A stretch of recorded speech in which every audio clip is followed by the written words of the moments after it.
Okay, thank you. Fantastic. Okay, well, good evening, everybody. I am really delighted to be presenting to you about Lingfield Nature Reserve this evening. I don't think there's anything for somebody who's so passionate about nature as I am. There's nothing more energizing than having an audience of similar-minded people.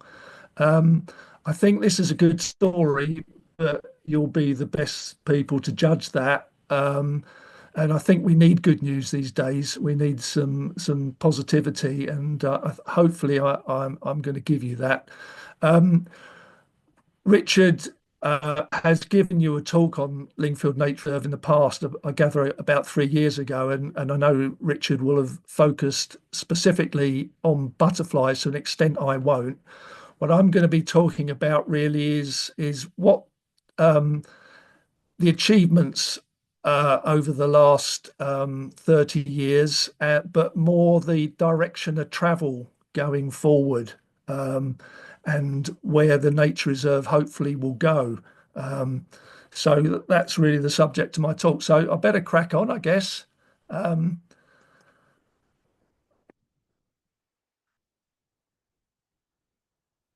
Obviously, I've just been introduced by Richard, and you know I've been involved since 2002. Um, and I've been on the committee for all that time.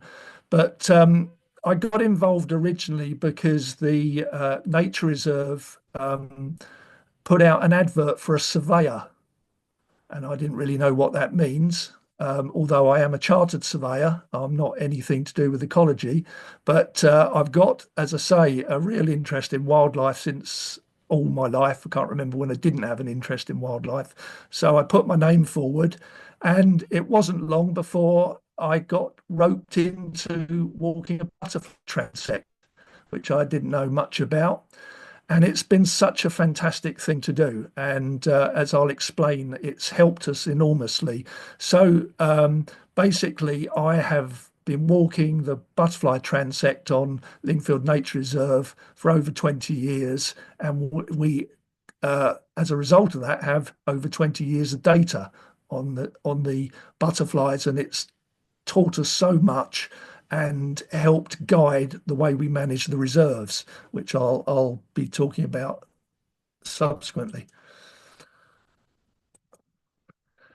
Richard said um, that it started off as just a bunch of paddocks with some barbed wire around in them. Um,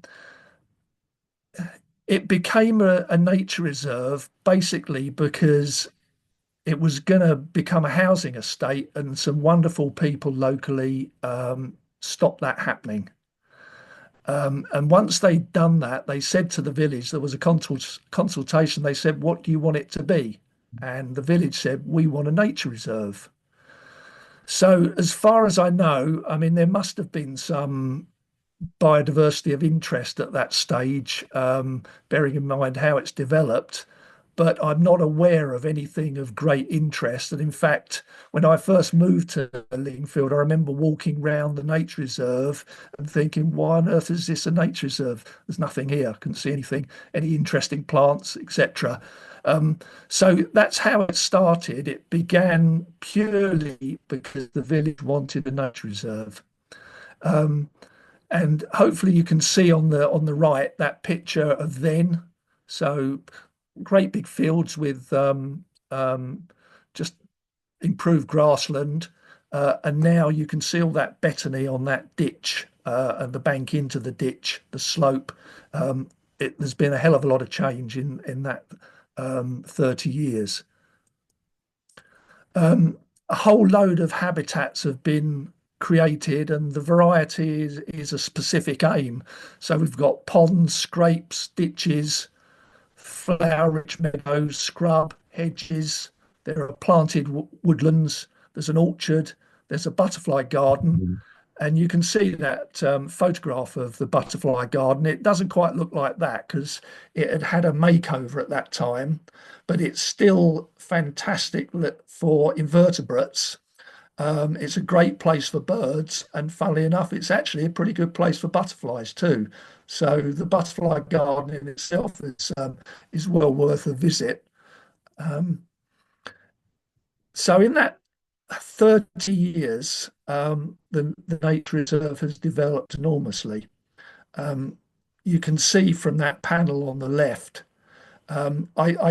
I lose track of all these different designations. I'm not sure if biodiversity action plan species are still particularly relevant, but I had to do a business case when we to do with having our lease renewed by the landlord, the Tandridge District Council.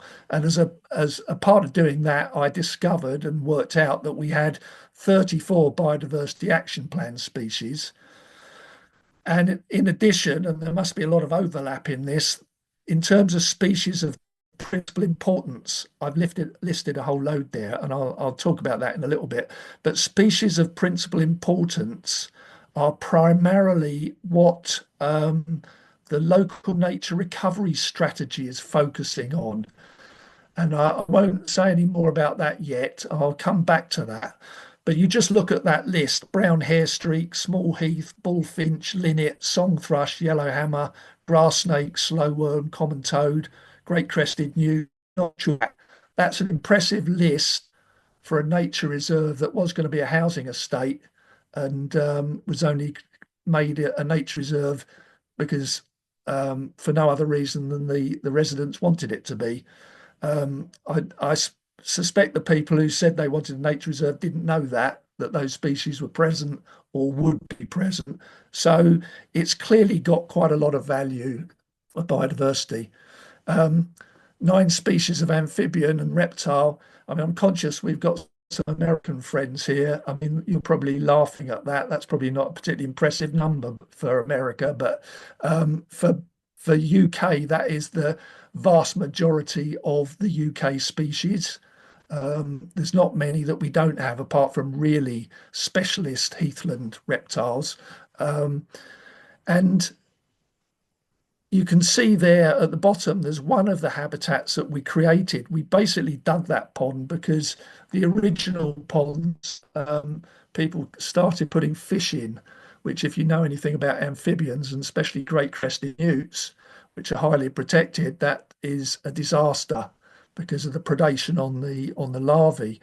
So we dug that. We don't know how to get rid of the fish. It's a bit specialist and we don't have the resources. So, as an insurance policy, we dug another pond.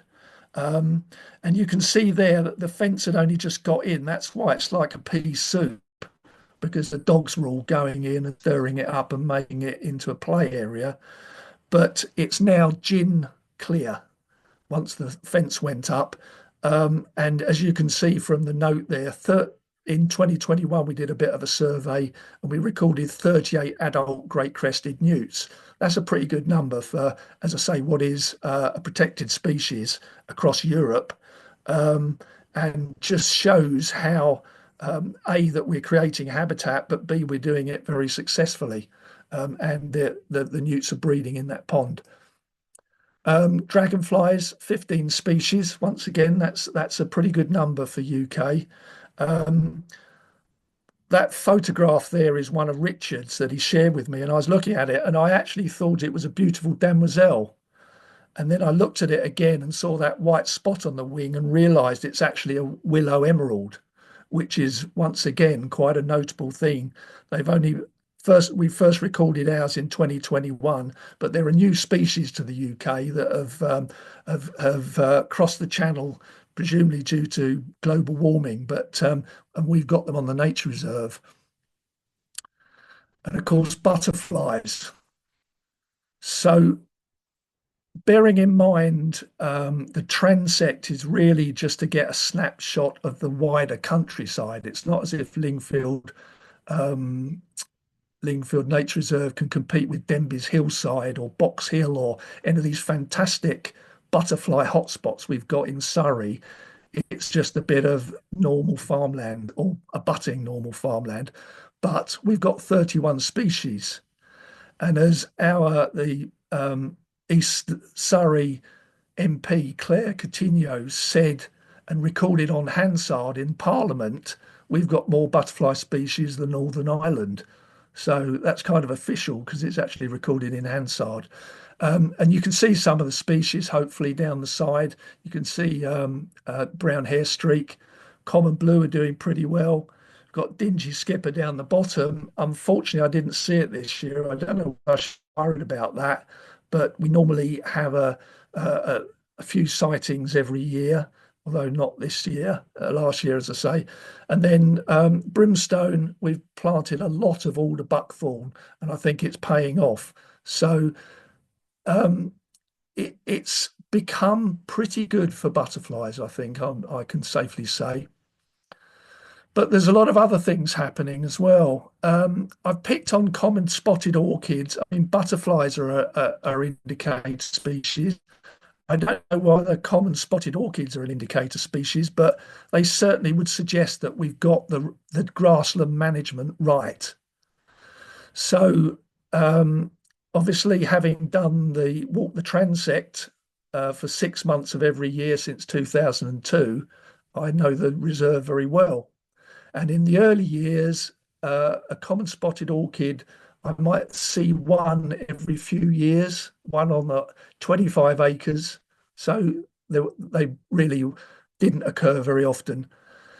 But we carried on with the habitat creation and extended all sorts of projects and things. And we did a lot of seeding using locally sourced orchid seed. And in 2017, I counted 50 flower spikes. Then the following year, it doubled to 107. Then not quite doubled again. The following year, 136. Then there was a bad year. But then 2021, I counted 446 flower spikes.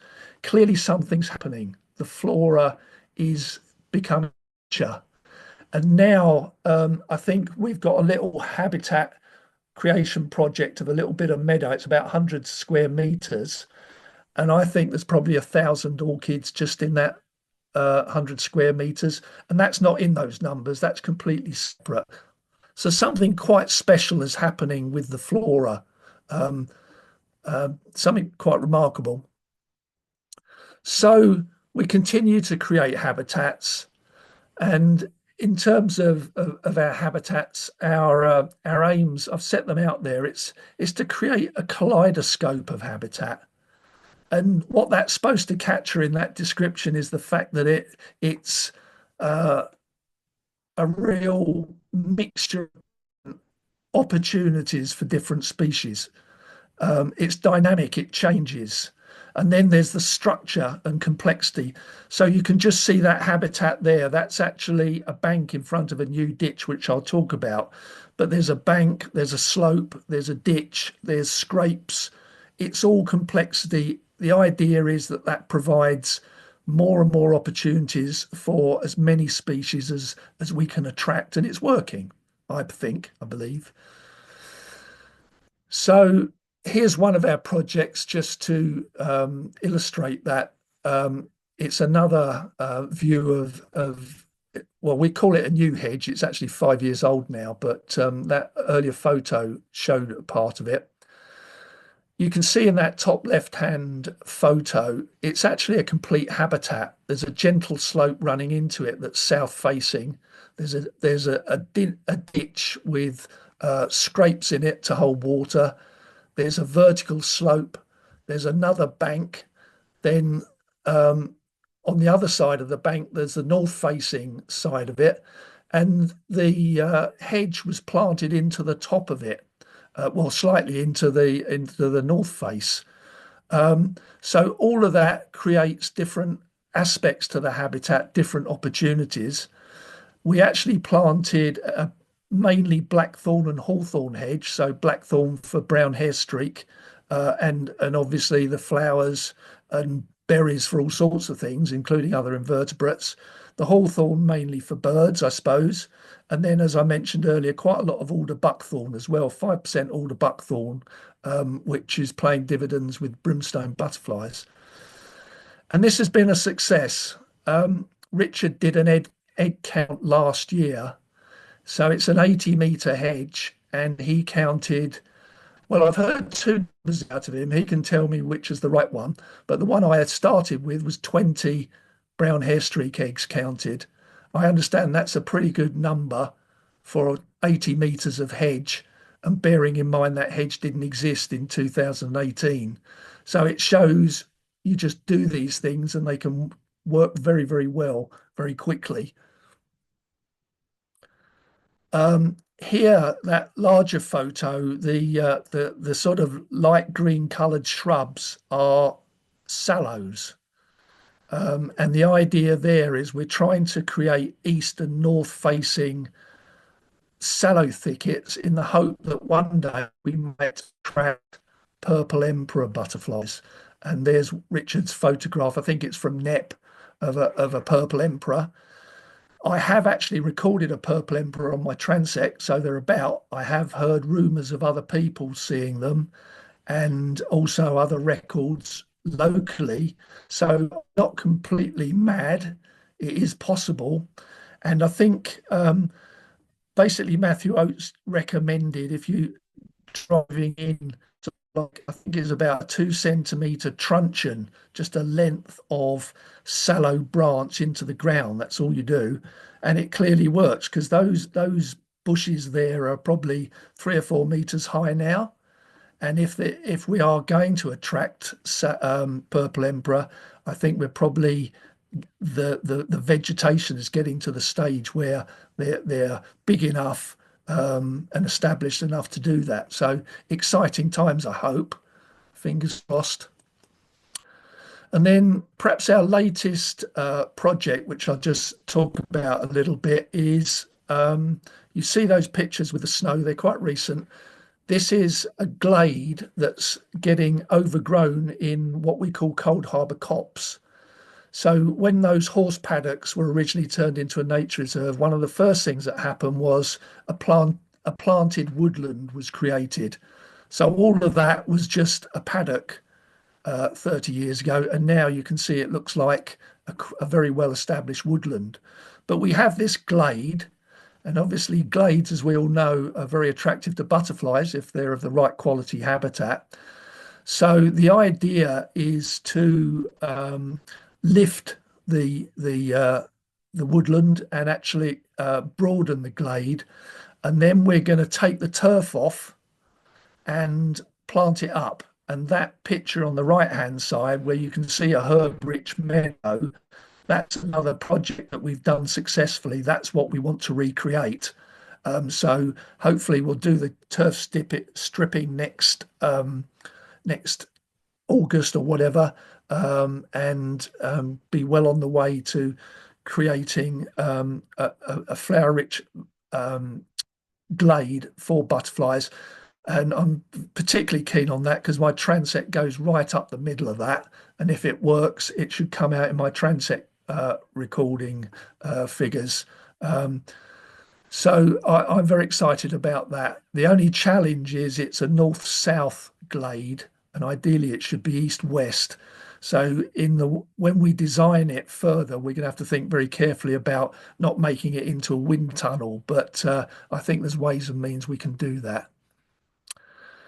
So what's happened with the butterflies? I'm painting this picture of habitat creation and successes in terms of making it a flower-rich and much more complex area.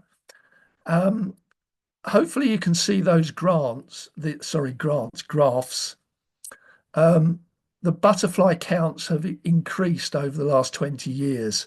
And particularly, if you can see that on the left-hand graph, the grassland butterflies have particularly responded. Meadow browns, gatekeepers, small heath have colonised. It's been amazing, to be honest. I don't know whether Ken Elson's listening. I know he's a data analyst, and he picked me up once on when I was making these boasts about the butterflies increasing, because he pointed out that it's not quite right in terms of the other types, the generalists and the woodland and hedgerow ones, and I thank him for that. But definitely with the grassland species, there seems to be a definite increase. Um, and that's all with the background of butterflies nationally declining. So I think we can safely say it's happening here, but I'll talk a little bit more about that in the next couple of slides. So last year, Butterfly Conservation announced a butterfly emergency. Very sad. Um, the worst year since the scheme had started, but we had our highest ever butterfly count. And there's the data. I mean, I won't dwell on that. It's my spreadsheet. It's the one I've used for the last 23 years. Very simple. I'm sure you can see faults in it in the sense that it hides lots of things. But the simple fact is, in 2002, I counted 224 insects. Last year, I counted 1,081. So almost a five-fold increase. And it's not just that the total number of insects is the highest ever, it's also the highest ever per visit. So it's not because I've just visited the nature reserve five times more than I ever did in the past. The counts per visit are actually the highest they've ever been. So it's quite a story. And I don't know how well you can see the traffic light system on the back, but you can see there's lots of green, which basically means the count this year was higher than the count last year. And there's quite a lot of amber, which means it's no different to last year.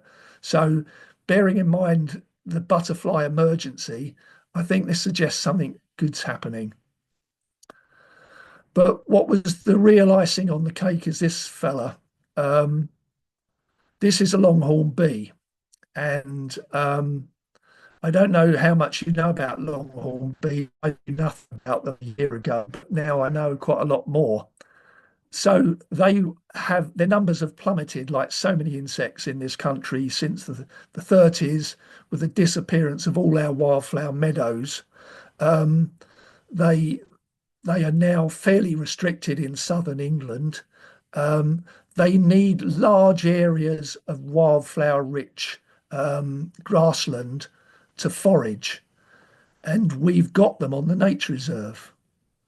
So I think that's an enormous pat on the back on what we've achieved. Maybe it's luck, obviously, it could be luck, but I think it reflects the fact that the grasslands have developed so richly in the over the last 30 years that we can now boast this species. And it wasn't just one recording. I've seen them on at least three different places on the reserve several times.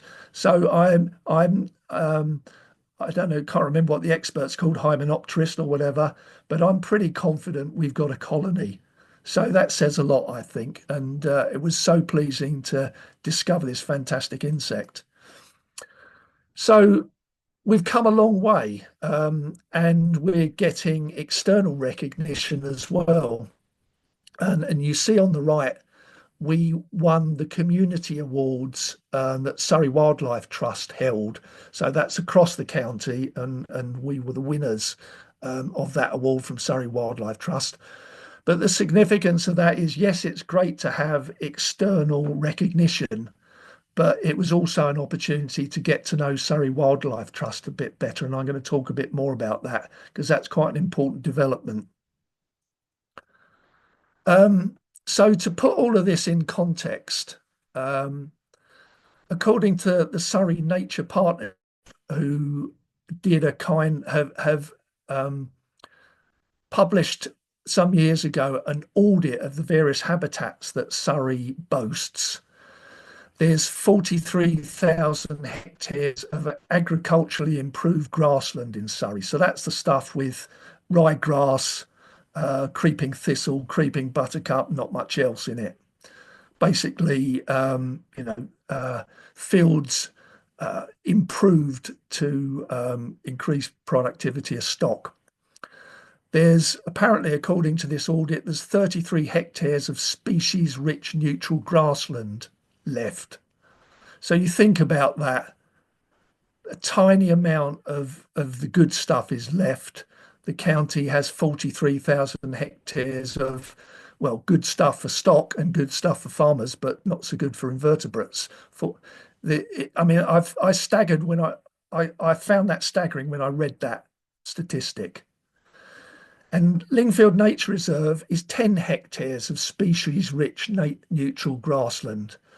So in effect, we've got the equivalent to 30% of this extremely important habitat that's left in, well, the equivalent of 30% of this extremely important habitat that's still remaining in Surrey. So once again, it's quite staggering what's been achieved. And to add to that, Natural England have now designated the nature reserve as high priority grassland. So that's significant. They obviously think it's extremely important too. So we really need to treasure this grassland. But so I hope this so far I've given you an idea of what's been achieved, but the question now is what's going to happen in the future. I think we all know that nature reserves are can only be sustainable if they're connected to other good habitat. Otherwise, they're just an isolated genetic community that won't necessarily sustain itself, as I say.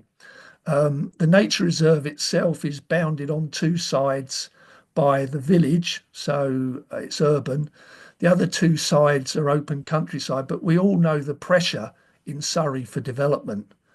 And literally, the other side of the hedge, there's a field that I know is being considered for development. There's a scheme being worked up for 170 houses. If that gets built, then that's the nail in the coffin for the nature reserve, in my opinion, because it then starts to become a a park, effectively, rather than a nature reserve if it's cut off from the wider countryside. So, as I say, how can we? It's a question. How do we make the nature reserve sustainable into the future? It's a question I've come to again and again. And here of the government magic maps, Lingfield Nature Reserve in that red circle. The other coloured blobs, forgive me to describe them in that way, but the other colours,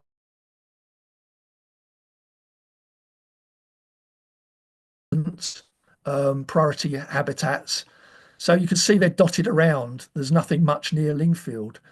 So my question is, how can we how can we combine them? How can we connect them? How can we make Lingfield Nature Reserve more sustainable? I mean, one thought in my mind was beelines. I mean, there are beeline projects. I know Bug Life are looking at it seriously in Surrey. Of course, there's none in Tandridge, but why can't we do our own? And that picture on the left of what I would describe as an extremely lovely area of meadow full of ragged robin. There's yellow rattle. There's common spotted orchid, all of which we created. It took 3 years to create that just by taking the turf off and seeding. And why can't we do that in beelines across Surrey? So wouldn't it be great if we can do something like that? But of course, how do you go about it? It's all very well me spouting on and having these ideas, but how do you turn it into reality? And of course, the other thing that's a concern, and I've already touched on development just across the hedge and the next field, is planning is changing in the UK. I mean, it's both an opportunity and a risk.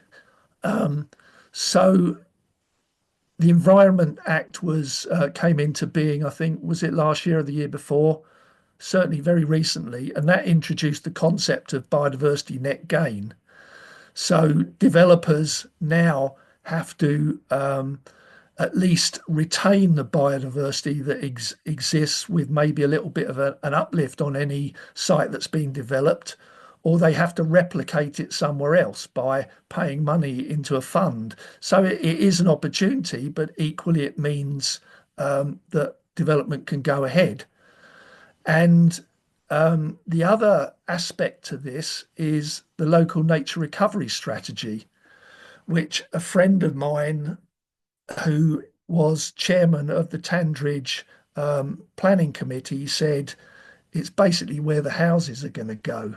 So it might be called local nature recovery strategy, but it's where the houses are going to go or where they're not going to go. So um, these changes have focused my mind and focused other people's minds. So myself, chap called Jeff Duck, who was the chairman of the planning committee, a local farmer called Kate Bigwood, and another friend called Simon Thomas, who is an environmental consultant with PwC. We got together to try and think about how we can address some of these issues, and particularly, well, we came to the conclusion the best thing to do would be to form a farm cluster. So 2 years ago, we had a meeting in Lingfield Village Hall, the four of us. We didn't know if anybody had turned up, and we thought we might end up just drinking tea together for 2 hours. And lo and behold, the room was full, and that was how it kicked off. So January 2 years ago, Eden for Nature Farm Cluster started. So what we want to do is connect wildlife-rich habitat in the Eden catchment. And basically, what's this got to do with Lingfield Nature Reserve? Well, as I said, the idea is that it'll try and secure a sustainable future for the nature reserve, but we're pretty much one of the leaders in it as well. So we want to be a voice for local nature recovery. We want to recruit and have recruited, and I'll talk about that, interested farmers and landowners. We want to encourage and support collaboration. We want to gather evidence on species and habitats because that's hugely important to have the evidence.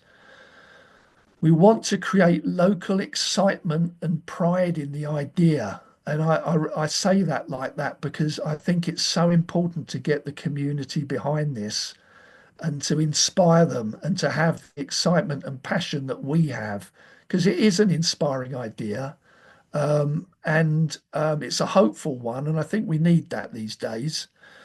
So influencing the local nature recovery strategy, where the houses are going to go.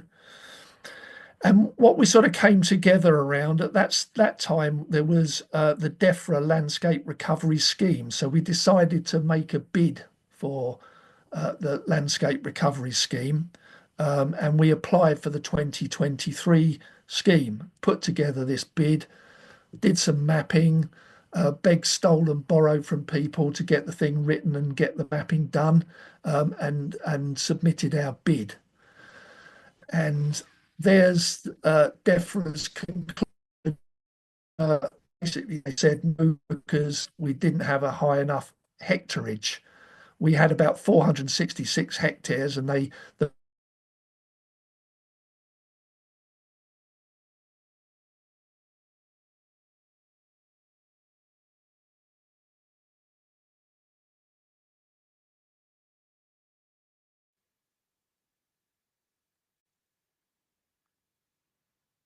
Hi, John. I don't know if you can hear me. It looks like we've lost your sound feed at the moment.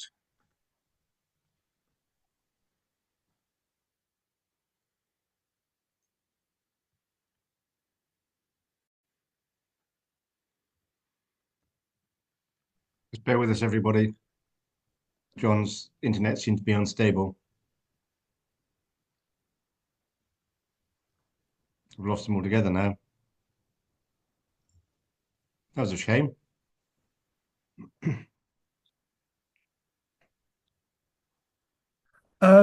yes, so we put in a bid to the landscape recovery scheme, and as you can see, we failed because we didn't have enough land. We were at 466 hectares, But I think it was a worthwhile exercise because basically we put ourselves on the map. Um, we're now on the radar of DEFRA, we're on the radar of Surrey County Council, and perhaps most importantly, we're on the radar of Surrey Nature Partnership. So, all in all, I think it was a worthwhile exercise, and I'm glad we did it. Um, this slide here it belongs to Adam Brown, who is leading the local nature recovery strategy consultation. So, as far as I'm concerned, he's a pretty important bloke. But the point I've put this slide up is the last one, the last bit down the bottom, direct relation to funding mechanisms. So we're trying to attract landowners uh, and I expect most of you know that can't get farmers uh, generally to get involved unless there's a proposition that's attracted to them. They've got enough on their plates as it is with all sorts of things. And so the nature recovery strategy, if you're part of it, you actually should be in a favourable position regarding funding mechanisms. So that was why we wanted to engage with the consultation. And I was at a meeting, I was at the Surrey Wildlife Trust AGM a little while back with Adam, and somebody asked him, "Have you ever heard of Lingfield Nature Reserves?" And he said, "Yes, it's tattooed on my chest." So I don't quite know what he means by that, but I think in terms of us engaging with the consultation, I think that's a big tick. So he clearly knows who we are if it's written across his chest now. So I'll also pat myself on the back for that. Um, so this is their map, and as you can see, it's a map of the existing areas of designated biodiversity. But what I've highlighted is our area. So this is southeast Surrey, and you can see it's pretty sparsely populated. And that's what concerns me. So thank heavens we have been engaging with the strategy because I believe there's enormous potential in this area. There's an abandoned golf course literally on the other side of the Eden Brook in Kent, and it's got probably 20 singing nightingales occupying territories on it. If it's got not this year, but last year, the year before, it had turtle dove. That's happened just by a business going out of business and abandoning a golf course. If actually some inspired and intelligent habitat creation happened in this area, why couldn't we have that kind of thing all over it? And I just think that sparseness reflects underreporting and underappreciation of what this area has. But also, I think, and I hope that Adam and what he's doing will take this into account. There's also the kind of NEP concept of having it where you can take something that starts in a very depleted, ecologically impoverished state and can be turned into something amazing. And I could argue that Lingfield Reserve actually shows what can be done with potentially unpromising looking land. So, as I say, hopefully we've engaged with the local nature recovery strategy at the right time, and we can make them think a bit differently about this map. I mentioned Surrey Wildlife Trust. That's been a big step forward for the Eden for Nature farm cluster, them coming on board. They've shown massive commitment and energy. We've met some lovely people that that are giving us assistance. And to be honest, they have really stepped up as far as I'm concerned. What they've done that's very important, though, is that they've secured funding for us.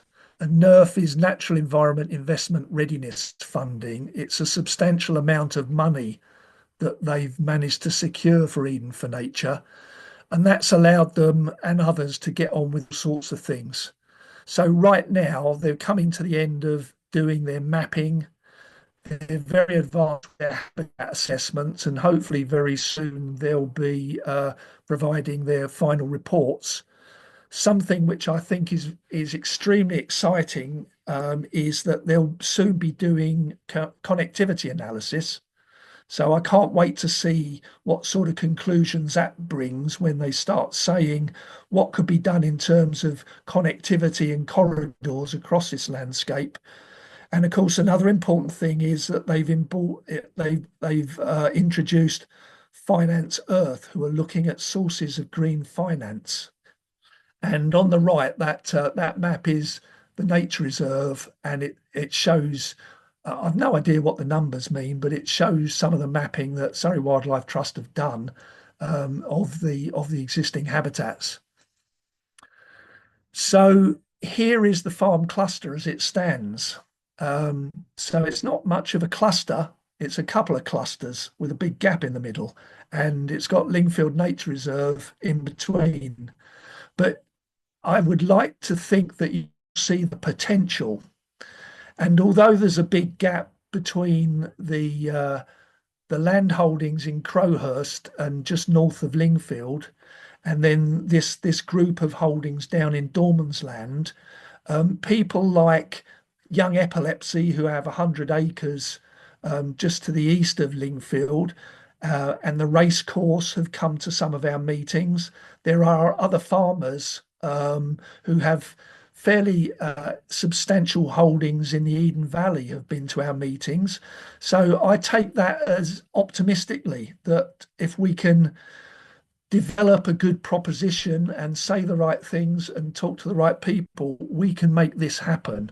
We can turn this into a contiguous corridor of at some levels. This slide is a Finance Earth slide. So as I say, they've come on board to help us look at sources of funding.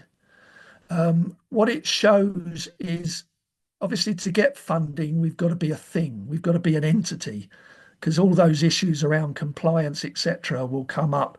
So at some point soon, we've got to decide, are we going to remain just a loose group of landowners, or do we actually have some kind of contractual arrangement, some kind of incorporated structure? We're not quite there yet, but we've obviously got to think about it, because there are economies of scale in having a farm cluster, and there are cost efficiencies. And also investors are interested in scale themselves. So by becoming some kind of entity, we're more likely to get funding. And obviously funding is what will unlock everything else. So it's work in progress, but we are moving forward. But so in a way, in 2 years since the farm cluster, since the nature reserve kicked off the farm cluster, a lot of progress has been made. But on the other hand, you could argue all we've done is a lot of talking and had a lot of meetings, because actually creating a corridor is still just a concept. But having said that, some of the farmers are very passionate and they're just getting on with it. So this picture is Crowhurst Place, and I've just put it here because it reflects that 43,000 hectares of grassland that dominates Surrey. What can you see in it? It looks beautiful. Look at those trees, hedgerows, the downs in the distance, but all you can see is ryegrass. It's just agricultural crop. And there's a little bit of Yorkshire fog in the foreground. I assume there is only one plant in the whole of that field, but it looks like it. So that's what Crowhurst Place looked like when Kate Bigwood, who owns it, stopped farming 3 years ago. And now she's done things like that. So this wetland, there's sneezewort has appeared, water plantains appeared. I've seen snipe, I've seen lapwing, I've seen green sandpiper. This field looked like the one I've just shown you 3 years ago. and she's just getting on with it. So it's not part of a, well, actually, she has done some planting to link with a neighbouring farmer's woodland. But I've just shown it to you just to say that things are happening anyway. Work out the funding and the habitat assessments. So exciting things are happening, and I think in the near future, even more exciting things will be announced. So we've got a vision. I just wanted to show you this diagram and pick a few words out. They're important: excitement, communities, livestock, Blindley Heath to Edenbridge, regenerative agriculture, connected, safaris, create drove roads, wetlands, change attitudes, well-being. It's all relevant to what we're trying to do. So we've got a vision, we've got a passion, but we've got to turn it into a plan. And we haven't done that yet. That's the next step. So habitat assessments are happening. The connectivity analysis is going to kick off shortly. Then hopefully we can start the real planning. We've got to recruit further landowners and farmers to make those connections. Very tough thing to do, to engage with farmers. They're so busy, but we need to do that. We need to organise. We need to decide what the structure will be, what kind of entity will be. We need to get some investment, a lot, hopefully. And then finally, there'll be some spades in the ground. And I just pray that will be sooner rather than later. And incidentally, that photograph on the right is near East Hackstead in the Eden Valley. That is the Eden. As you can see, it's absolutely gorgeous. Can you see that massive paddock on the farm bank? So can you imagine if that was a wetland? I mean, there's already, I think, once upon a time, the Eden must have meandered through that, because you can see depressions where possible old oxbow lakes where you can occasionally see lapwing. I've seen yellow wagtail, even I've seen peregrine on a kill. The potential is fantastic. It's just so gorgeous. But at the moment, there's just a big herd of horses on it half the year. I guess that's important to somebody, but I just love to see something exciting happen there. So I'm coming to the end now. I hope that doesn't mean you're all relieved. I hope you found some interest, but we are getting towards the end. Can you help us? I realise we've got a very distinguished audience listening to this. You know, lots of experts, lots of enthusiasts, some scientists. As a minimum, it would be great to have your encouragement and your support, because that counts. You know, are you able to use your influence anywhere to help us? Can you help us with publicity?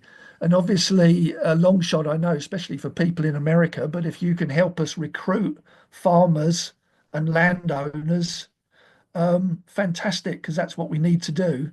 And obviously, there's your expertise and knowledge. You know, there's so much in this virtual room. We'd love your help, but I do think we're going somewhere, you know. And sorry, I'm just about to finish off. If you want a virtual tour of the nature reserve, there is a short YouTube film called Paddocks to Butterfly Haven. As I say, it's only about 12 minutes long, so if you get sick of my voice, you shouldn't have to endure it too long. But that's out there if you wanna have a look. Of course, if you want a real tour of the nature reserve, just get in touch, because I love showing people around it. It's as I say, I think it's a good story. So please come. This is a quick plug, but there's a significance. So no group of people who've called themselves the Friends of the River Eden Ecosystem, and they've been going for about a year, and they've made huge progress. I think there's about 40 of them now. Just a bunch of people who are appalled at the state of the River Eden and want to do something about it. But the reason I mention it to you is I really think something's happening. I think more and more people like us, like Free, are saying we've got to do something. And I think we need to tap into that growing swell of local opinion and turn it into a positive force that actually does makes a tangible difference. And I think Free are a really good example of what's happening. Just going for a year, but already they're organising group walks. They've done Himalayan balsam bashing. They're putting together a credible water testing regime so they can actually challenge the water companies with real data that they can't challenge in terms of accuracy. And they're trying, which they're struggling with because they're amateurs and they don't really know where to start, but they're trying to survey the biodiversity on that stretch of the Eden from Oxted to Hurst Green. So I wanted to flag them, and I wanted to flag this whole idea that there's a growing swell of people. I know the local churches have eco groups. Something's happening, and we need to tap into that and hopefully be part of it. So that's it, really. I'm just going to say thank you for giving me this opportunity. I hope you found something of interest in it. And yeah, thanks so much.